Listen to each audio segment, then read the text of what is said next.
Hai, halo Sobat Alfa Teknik, saya Rafael. Bahagia bisa berbagi ilmu dan pengalaman kepada rekan-rekan khususnya di bidang elektronika. Dan di video kali ini kita akan memperbaiki ini rekan-rekan, ultrasonic cleaner. Nah, ini biasanya digunakan untuk membersihkan alat-alat atau barang-barang yang kecil. Nah, caranya ini diisi air. Nanti airnya ini bisa hangat dan juga airnya bisa bergetar karena ada gelombang ultrasonik ya. Jadi airnya bisa bergetar gitu ya. Nah, menurut informasi pemiliknya ini bisa panas tetapi airnya tidak bergetar atau tidak ada gelombang. Nah, oke, coba kita tes dulu saja rekan-rekan. Nah, di sini kita akan tes. Saya akan colokkan. Saya sudah colokkan, lalu kita tekan tombol on. Ini lampunya mati ya, tetapi ini kata pemiliknya ini tetap, walaupun indikatornya ini mati tapi nyala ini ya.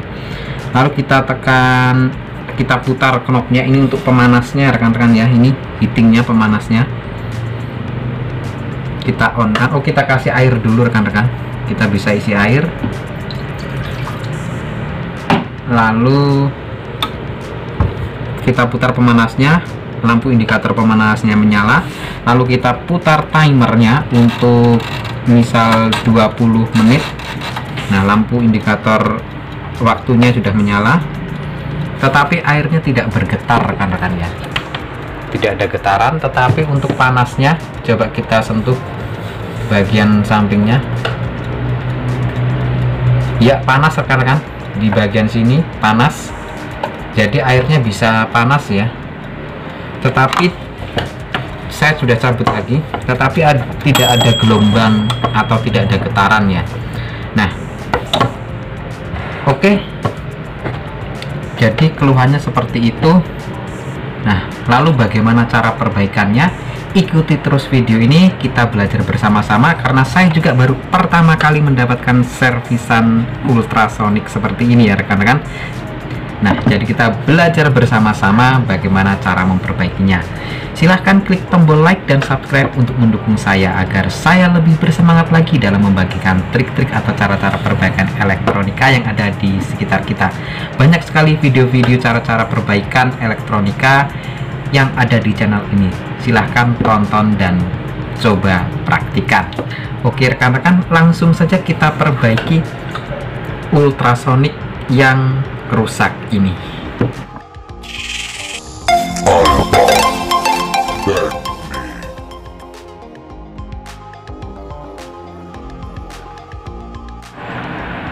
Nah, oke rekan-rekan, ini adalah bagian dalam dari ultrasonic cleaner ini rekan-rekan. Rangkaiannya seperti ini. Nah, kita pelajari dulu bersama-sama. Di sini ada termostat, pengatur suhu pemanas. Ini seperti di komponen cup sealer ya rekan-rekan ya, seperti pengatur suhu di cup sealer. Rekan-rekan bisa tonton video saya tentang cara memperbaiki cup sealer. Di situ ada komponen yang seperti ini juga. Ini adalah termostat, pengatur suhu. Lalu di sini ada timernya yang ada belnya ini. Jadi kalau sudah selesai bisa bersuara ting. Ini seperti timer untuk oven. Rekan-rekan bisa tonton juga video saya tentang cara memperbaiki oven. Nah, di situ ada komponen seperti ini juga. Ini adalah timer. Lalu ini sepertinya kayak speaker ya. Ini yang mengeluarkan gelombang ultrasoniknya di sini. Dan di dalam sana rekan-rekan,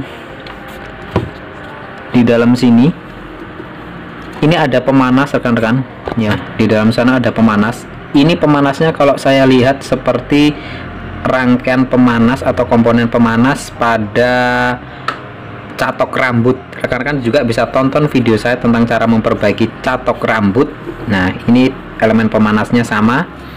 Lalu di sini ada kipas. Ini kipasnya AC ya, jadi langsung terhubung dengan listrik AC 220 dan disambung langsung ke saklar. Ini saklarnya ya, saklar on off itu.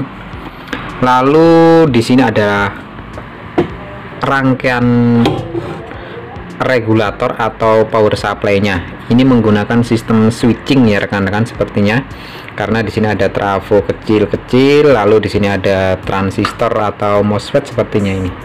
Nah, coba kita analisa bagaimana kerusakannya. Nah, oke rekan-rekan, kita akan lepas dulu papan PCB-nya.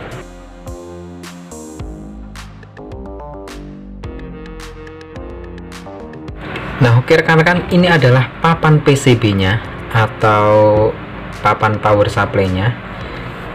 Di sini ada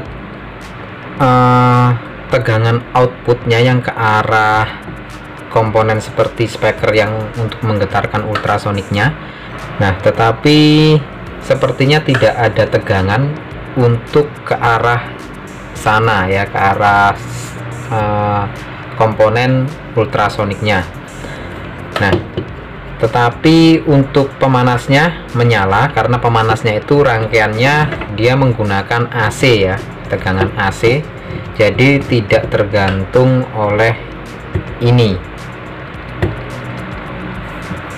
karena listrik AC langsung 220. Nah, kita coba lepas dulu. Juga untuk kipasnya itu rangkaiannya AC rekan-rekan. Nah, ini untuk kipasnya, jalurnya sama dengan saklar ya, saklar AC 220. Jadi kipasnya ini saat dinyalakan saklarnya, tombol on off, dia langsung menyala. Nah, kerusakan seperti ini kita akan analisa dulu bagian mana, dan kita perhatikan di sini komponen yang aktifnya hanya 2 buah transistor atau MOSFET ini. Kita cek dulu tegangannya apakah masuk sampai ke sini rekan-rekan, sampai ke arah transistor atau MOSFET. Oh, ini transistor rekan-rekan, karena di sini sudah ada kode BCE, basis kolektor emitor ya. Nah, kita cek dulu gunakan avometer skala kali DC ya. Lalu kita on kan langsung saja, kita on kan langsung diputar timernya ke 10 atau berapa. Pemanasnya tidak usah dinyalakan, timernya saja. Nah, kita ukur seperti ini saja supaya terlihat. Nah, di sini ada 4 buah dioda rekan-rekan ya. Ini adalah dioda jembatan, jadi merubah tegangan AC menjadi DC. Nah, kita ukur di situ harus ada tegangan sekitar 200 ke atas ya. Untuk probe negatifnya di sini ya, di anoda. Lalu probe merahnya di sini di katodanya ini sepertinya. Nah, oh DC, kita posisikan ke DC dulu ya, DC ya, probe hitamnya di anoda dan probe merahnya di katodanya ini. Ada tegangan 263 rekan-rekan, berarti ini tegangan DC nya sudah masuk ke sini tetapi tidak bekerja switchingnya, jadi ini tidak terjadi proses saklar atau proses switchingnya, tidak terjadi osilasi ya. Nah, coba kita cek kedua transistor ini, karena di sini komponen aktifnya sepertinya hanya transistor ini ya rekan-rekan. Nah, kita cek transistornya, kita lepas dulu. Oke, kita sudah lepas kedua transistor ini. Nah, transistor ini menggunakan E13007 dan satunya menggunakan J13007. Jadi ini sama ya rekan-rekan ya, jenis transistornya ini sama. Nah, kita cari data sheetnya dulu rekan-rekan.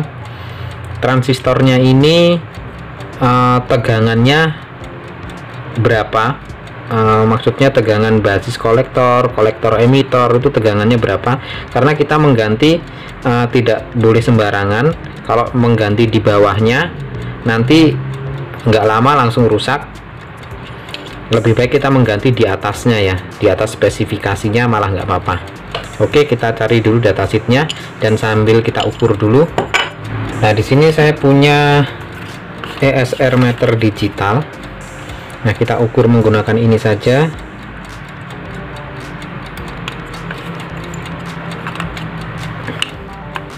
Oke rekan-rekan, transistor yang ini tidak terdeteksi atau rusak ya, ini transistor yang ini. Coba kalau transistor yang ini kita cek satunya.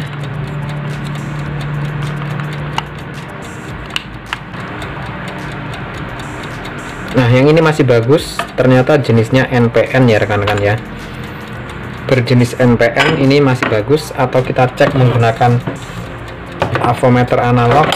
Kalau tidak punya alat ESR bisa pakai avometer analog seperti ini. Kita cek untuk NPN skala kali 100 atau kali 10 nggak masalah.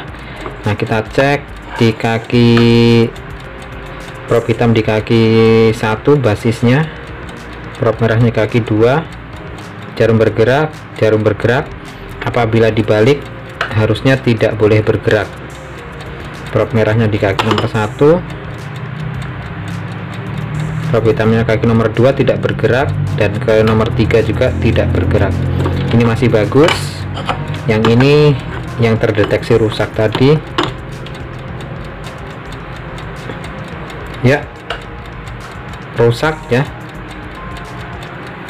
Seharusnya yang masih bagus seperti ini, probe merahnya di kaki nomor 1 tidak bergerak, tetapi yang ini bergerak. Ini sudah positif rusak. Jika dibolak-balik juga bergerak pasti ya. Ini positif rusak. Nah, setelah saya lihat datasheetnya rekan-rekan, bersama-sama kita cek datasheetnya. Ternyata ini tegangannya tinggi sekali, antara 400 dan 600 ya rekan-rekan ya, sekitar itu ya. Nah, kita tidak mempunyai transistor yang seperti itu.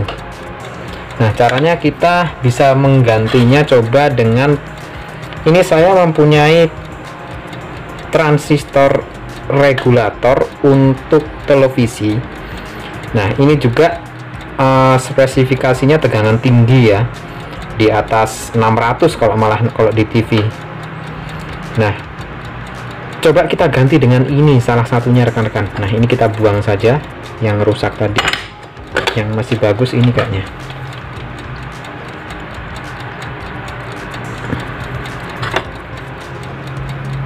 Ya, yang ini masih bagus. Nah, kita pasang rekan-rekan.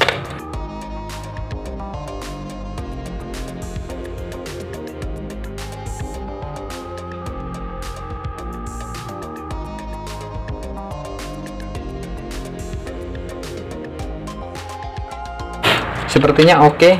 Kita coba pasang dulu rekan-rekan ya. Pasang dulu semuanya. Oke, sudah kita pasang, lalu kita coba rekan-rekan. Kita tinggal tes ya. Kita akan coba colokan. Kita off kan dulu semuanya. Ini posisi off semuanya, kita colokkan. Saya sudah colokkan, lalu saklar on off nya kita nyalakan agar kipasnya berputar ya. Oh, harus diputar dulu knopnya. Kita putar knopnya, knop timernya ya. Setelah kita putar langsung ada suara getaran ya rekan-rekan ya, suara dengung ya. Coba ini heaternya kita posisikan ke 30 derajat, lalu untuk timernya kita putar ya.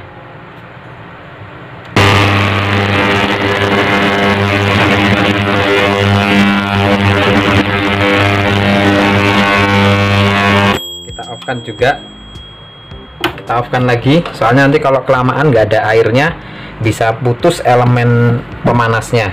Nah, kita rapikan dulu rekan-rekan. Oke rekan-rekan, ternyata setelah kita coba menggunakan transistor regulator, ultrasonic cleaner ini nyala sesaat dan mati kembali, nyala sesaat mati kembali, apalagi jika diisi air ya, diisi beban air dia akan mati dan nyala sendiri ya. Nah, akhirnya saya harus mengganti transistor aslinya rekan-rekan ya. Transistor aslinya itu kan menggunakan J13007 dan E13007, itu sama ya rekan-rekan. Jadi di sini saya mempunyai transistor aslinya atau dengan kode yang sama. Nah, ini biasanya ambil cabutan dari lampu-lampu TL ya. Nah, biasanya ada atau rekan-rekan bisa beli di toko elektronik. Oke rekan-rekan, saya akan ganti dulu untuk transistornya.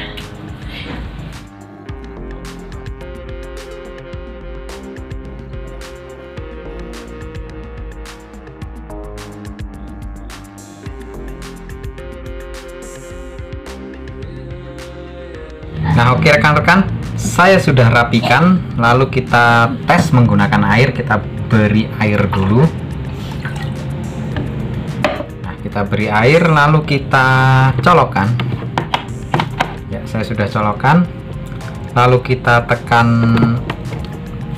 saklarnya, kita posisikan ke 30 derajat untuk pemanasnya, lalu kita putar timernya.